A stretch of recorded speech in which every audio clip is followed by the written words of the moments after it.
Welcome to 6 African Trade Talks, the show that brings you closer to the intra-Africa trade business world. I'm your host, Chad Chawanda.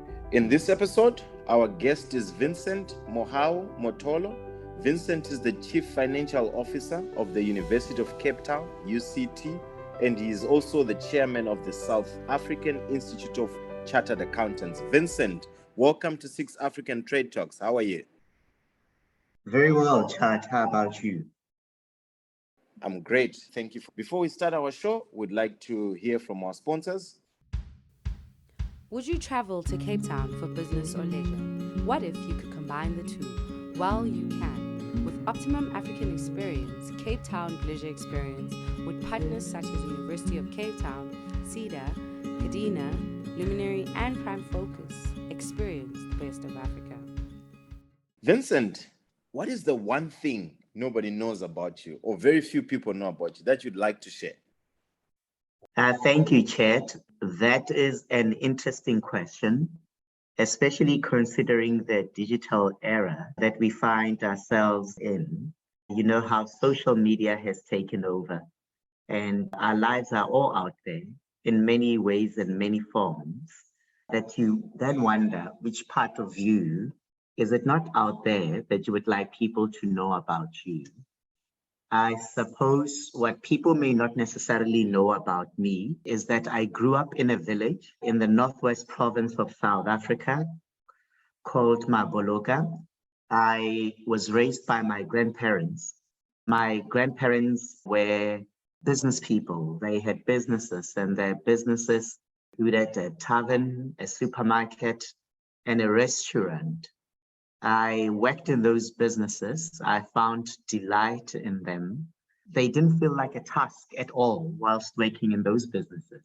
And little did I know that I would find myself in positions that require that skill of running a business, as it were. Because as I got older and I was in high school, I was largely responsible for running the tavern. I definitely did not drink all that alcohol, let alone did I drink at the time. And there was something fulfilling about being there and making money. I suppose it's the confidence and freedom that comes with having money. So people may see me in what I may have achieved in life, and probably assumption that would be made is that I grew up in a household where everything was provided for me, but we had to work hard to sustain the business themselves. For us to have what we want, we had to work, and hard work is what we have known. And it has carried on in my life and benefited me in many ways, in that I find joy in giving in time in what I do and dedicating myself fully. I suppose where I come from, maybe what is little known about me. I do occasionally enjoy my red wine. I do enjoy the outdoors with my family. We live in a beautiful city here in South Africa, Cape Town. So there's lots to do. Either you go cycling, or you could go hiking one time, or be at the beach. So there's a variety of things that one gets to do. And I'm privileged in many ways to be able to realize all of these things. So that's part of me that I think people may not necessarily know about me. Thank you very much for sharing. I also didn't know that about you. So I've also learned your past. So thank you very much for sharing. Who's Vincent? Take us through who Vincent is. Who is Vincent? So in the first question, I've given you a bit of a background in terms of my upbringing and my family. But who am I really? I am a very passionate person. I love everything that I choose to do in life. I am very dedicated in everything that I do in life. I am very fond of things that bring me joy. And those things come in many forms, such as being able to make life a little better for other people, being able to devote my time, skill, and expertise to those who may require it, and not necessarily be able to afford it in a financial terms. I find joy in experiencing differences in form of culture, form of people. So when I travel, I think I'm at my utmost happiest because there is something about difference and diversity that I'm always curious about. I'm always curious about the unknown to me. And I found that in tapping into that, it liberates me in terms of knowledge, in terms of understanding, and in terms of elevating me to my known environment. So I found so much joy in learning and discovering. I find joy in the freedom that I'm able to afford myself in life, be it in choices that I make, in relationships I have with people, professional and personal. Freedom is something that matters to me. I love the idea that as Vincent, I can be anything that I want to be without any inhibition.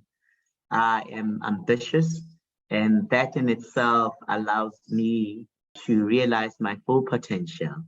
Vincent is a dreamer.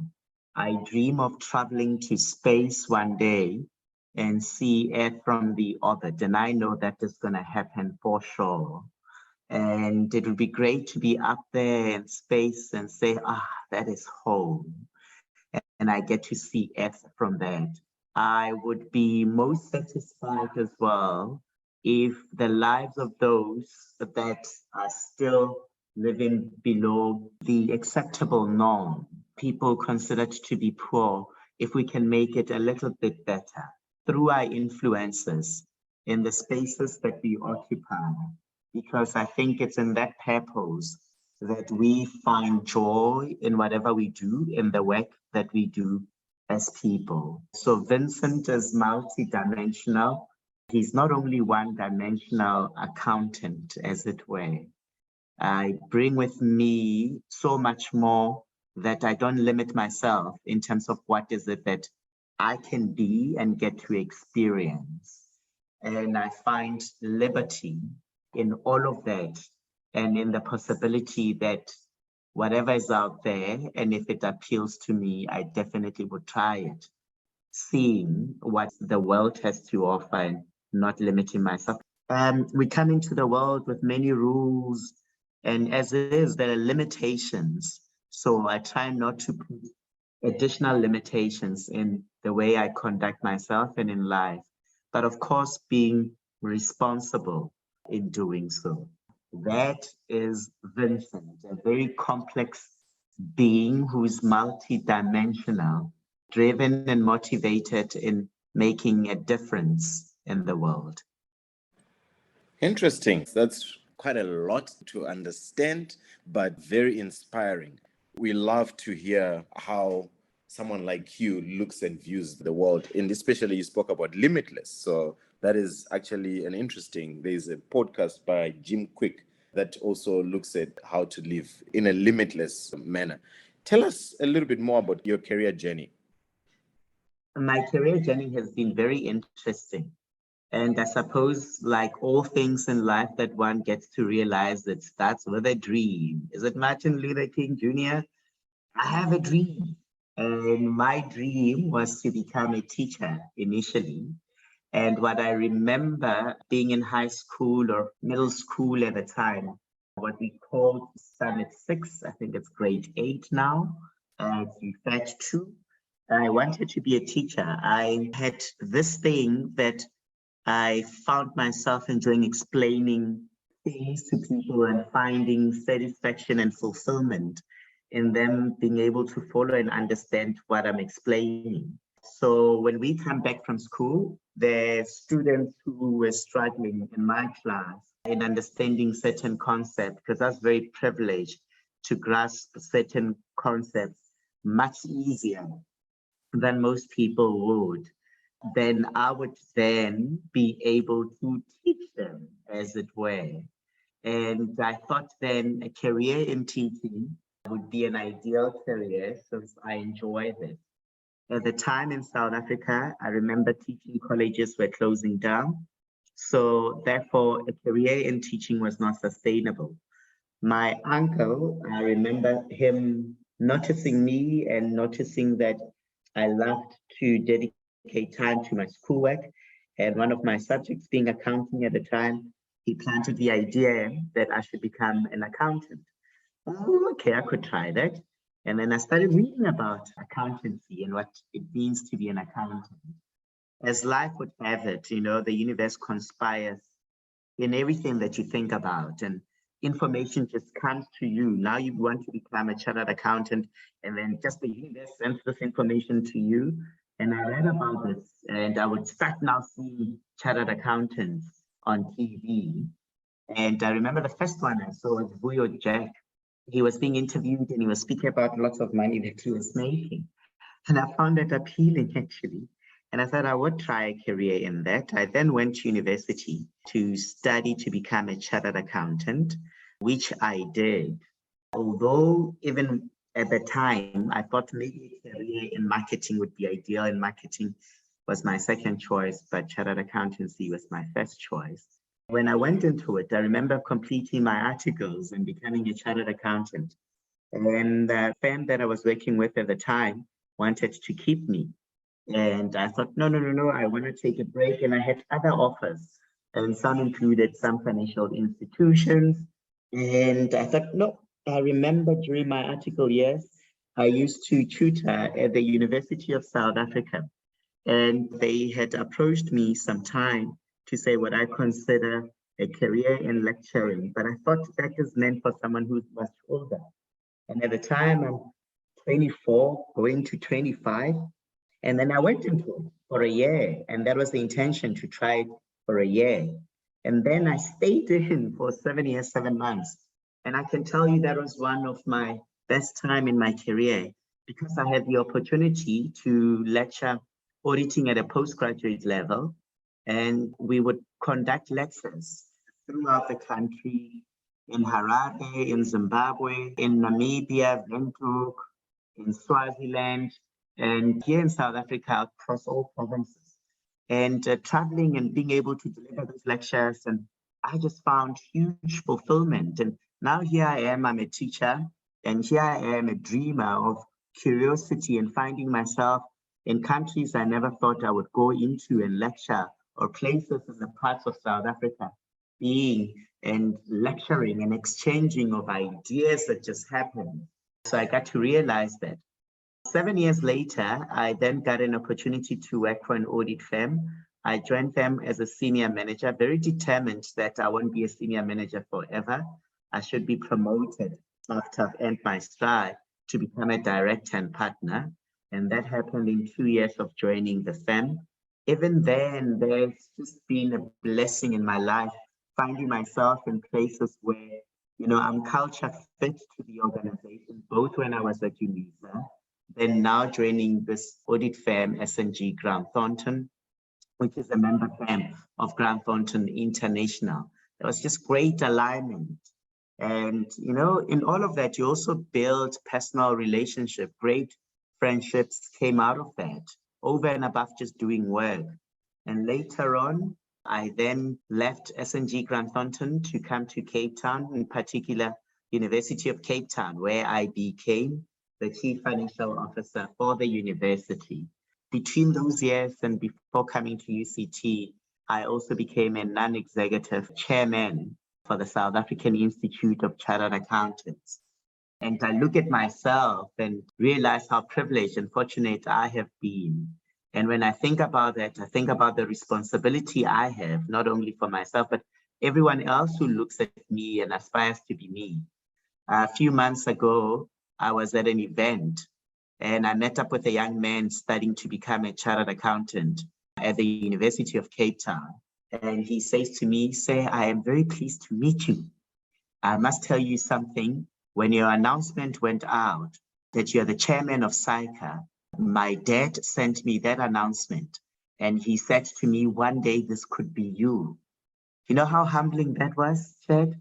And more so for me, it was, geez, the responsibility that comes with it. But not only that the representation matter. You know, when we speak about transformation in this country and we never really understand it, I mean, I've seen its impact when I was lecturing and people saw me looking like them and thinking if I could achieve it, they could achieve it. And again, here I am as a chairman of the institute, as young as I am, and I'm a Black man. And another Black child and their parents can instill and see what's possible. So it's that responsibility that I never take light. And also I find it humbling that, you know, we must continue doing the work that we are entrusted to do and deliver for all our stakeholders, for that matter, what we have to deliver on and carry out the mandates of the organization. And my role at UCT as its Chief Financial Officer is a huge role that I also don't take lightly. And even in that, it's understanding the influence that one has in the decisions that the university have to make. And you can understand this is a top African university in many forms. And here I am, a child that grew up in a village in the Northwest Province and being able to achieve this. And I can imagine people listening to this podcast now and hope someone through this podcast is able to draw some inspiration and get encouraged to work harder and be dedicated to what they want to do and be able to be patient and be able to forego certain things, deny themselves certain things so that they're able to realize their dreams and be able to achieve it. So my career is still going. It hasn't ended yet. I actually would like to believe it's only the beginning of it. And that time when I feel like I have launched, and this is that moment, Chet, I'll definitely have another interview with you and tell you about it. Amazing. Thank you very much. And it's amazing that your career has also taken you through different countries, and we're looking forward to hearing your lessons from your travels as well. In a minute, give us some insights about the South African Institute of Chartered Accountants. The South African Institute of Chartered Accountants is a membership body organization, and we have just over 54,000 members who are chartered accountants. There are other two designations that the Institute offers, but I'll concentrate for the purpose of this interview on the chartered accountants. Of the 54,000 that we have, just over 10,000 are across the world, in the Americas, in Europe, in Asia, in Australia, New Zealand. That's the impact of the brand that we are. We strive to promote public interest and also the interest of our members as well.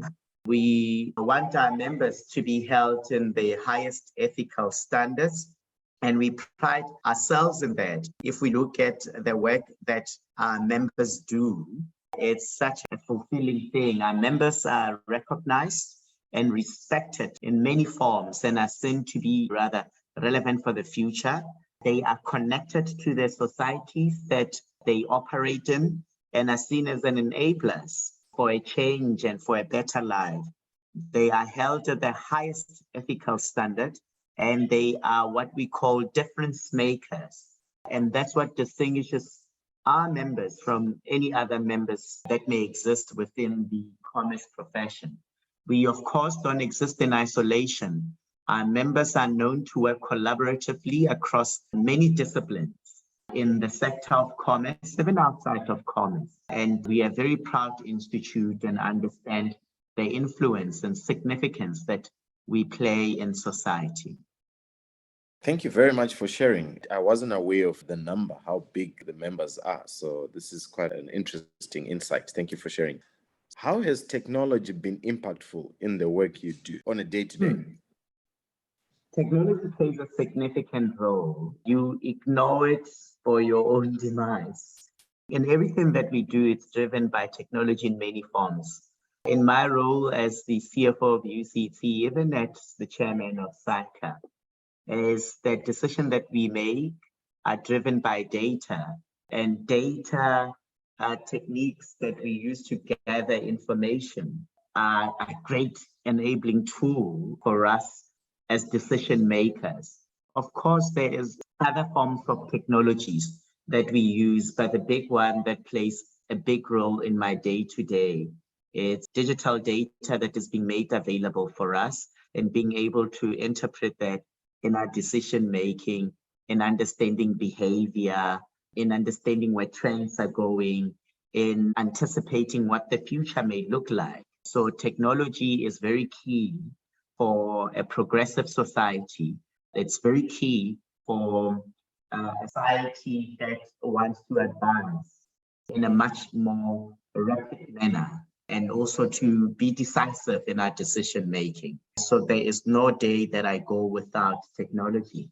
And also in a simple form, we are using technological format right now, you and I, on this podcast. So there's no denying we have cell phones. Cell phones are such a great invention that have made our lives so easy in many ways. I mean, literally having a computer in the palm of your hands. I was delivering a keynote during the week and I use my phone to read up my speech. It's such things. I mean, if I conduct interviews, I use my phone because my notes are there and everything I have is there. So I use technology every day, every time in my life.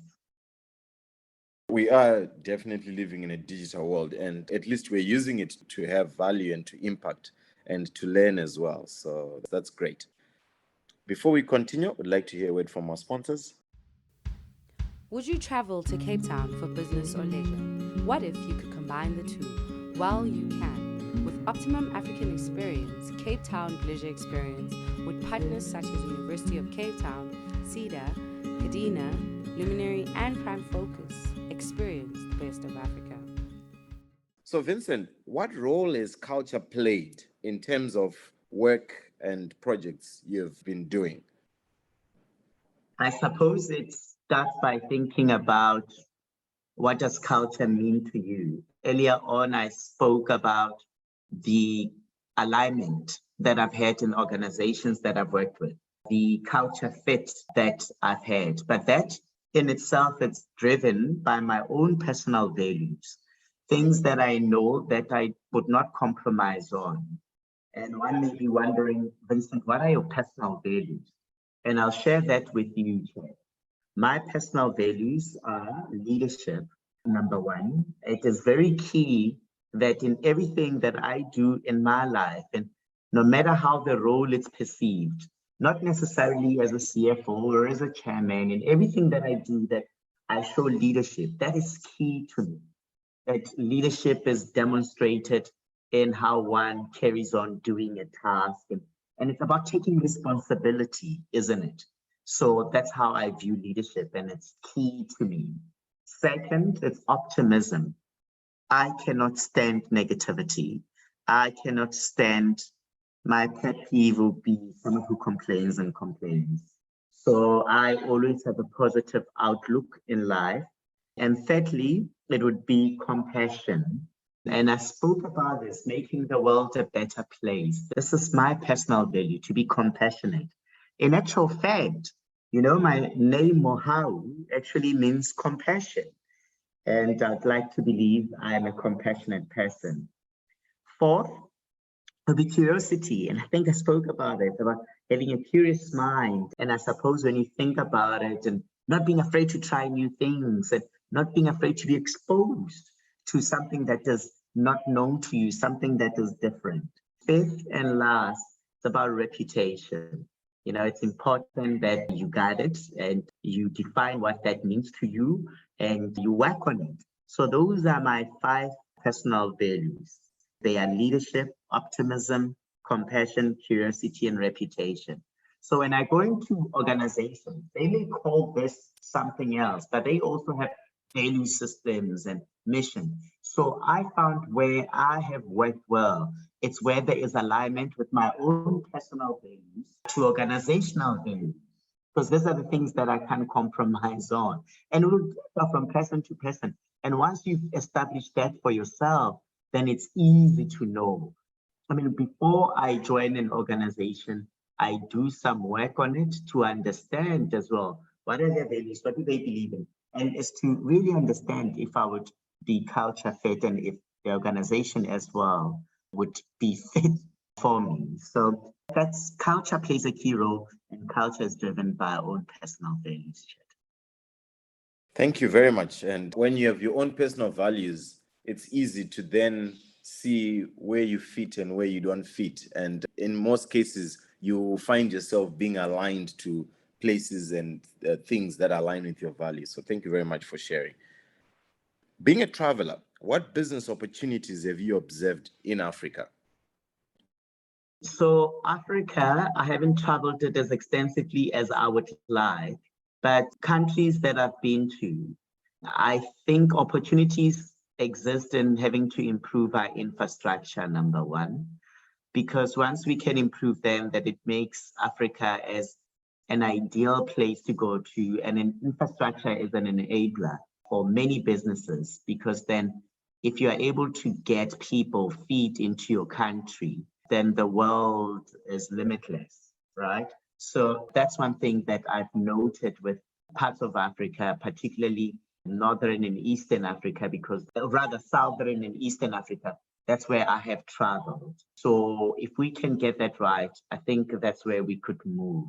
There is also untapped resource in terms of human capabilities and skills. So there is huge brilliance that exists on the continent, but because of limitations that come with either politics or any other factors, then people are not able to realize that, and you find then Africans moving to other parts of the world, which is not necessarily a bad thing, but if they cause brain drain in a country, then it's concerning. And then it gets lost elsewhere. The other opportunity that may exist, it may be in the form of providing funding for many entrepreneurs in Africa who have great ideas. The informal sector, and I hate that word, informal sector, in Africa, it's huge. And I think in finding ways to formalize it, as it were, maybe, so that it can grow beyond our shore. We exist in a global world, and not only does mom and dad supermarket must it remain as mom and dad. There's a way to grow it and have a footprint across that. And when we start thinking, that's where lies opportunities within Africa. We have a growing population in Africa, which is an advantage for us, because the world will be looking at us for resources in terms of people. And Africa must capitalize on that itself, in growing itself, and making sure that we remain effective for the world to come here, rather than us going into the world and just giving off our skills. You've touched on things that have brought some memories from me. So I remember I started my entrepreneurship when I was 16 years old. I started informally as well. And it took me over 10 years to engage and start to look at audited accounts, but it even took me a little bit longer to have them. So what would you say? There's this perception that accounts should be for established businesses or listed companies from the informal sector. And how would you look at that? Because we're going towards growing Africa through the Africa Continental Free Trade Area. What would you say, chartered accountants, what role can they play to have an impact in building this better Africa? Remember earlier on, I said it starts with a dream. And the dream has to evolve. I may dream right now of owning a spaza shop or a supermarket, like my parents did. And I achieved that, which is great.